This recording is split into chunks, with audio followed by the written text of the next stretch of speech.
Magandang araw mga ka-vlogger.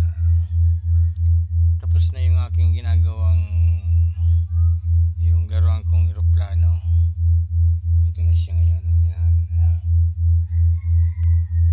Kaya lang pininturahan kong bandila yung pinakatimoy niya, yung para palagi siya kung nasaan na nakaharap na kung saan ang hangin doon siya nakaharap.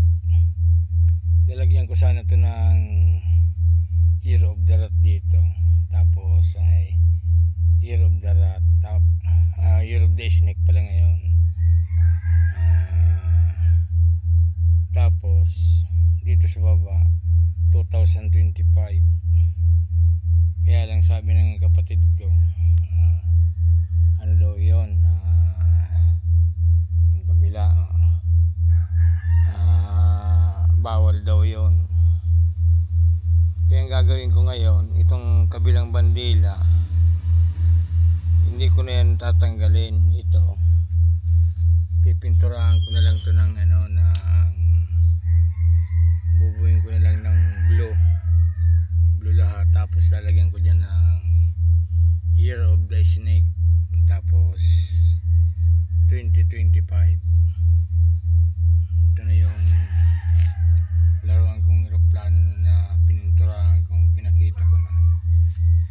Dahil ano to, yan siya, may number 38.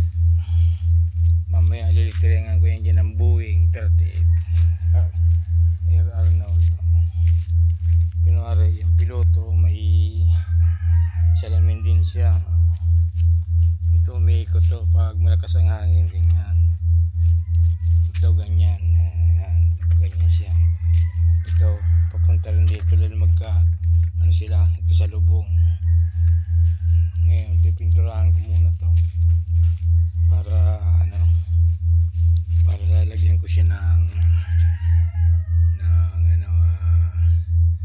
Year of the Snake saka 2025. Gagawa muna ko ng dito dahil yung standan dito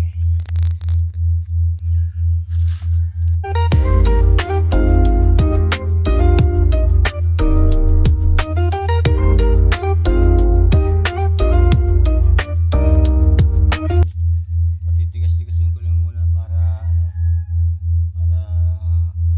umano yung kulay pula. Yung kulay pula hindi ko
ayan na siya, nakatayo na siya. Dito sa kabila, bandila ng Pilipinas. Yan. Dito sa kabila yung year of the snake, tapos may nagalagay siyang 2025. Yan. Kung saan siya nakaharap, diyan galing ang hangin. Ayan na siya. Hindi ko sa inyo nakikwento na itong laruan kong aeroplano na ito na sinasakyan ko papuntang Japan. Ginawa ko pa ito 2008. Kaya matagal na siya. Nasira lang siya ng bumagyo ng isang buwan. Tapos binuo ko uli. Yan siya. Kasi ibabaw may bandila siya. Yan. Okay na siya. Kaya lang pag walang hangin hindi naman siya umiikot. Pero pag medyo may habagat, yan, iikot yan. Yan na. Yan, okay. Maraming salamat. Paki-like naman, paki-share at paki-subscribe. God bless. Magandang araw. Thank you.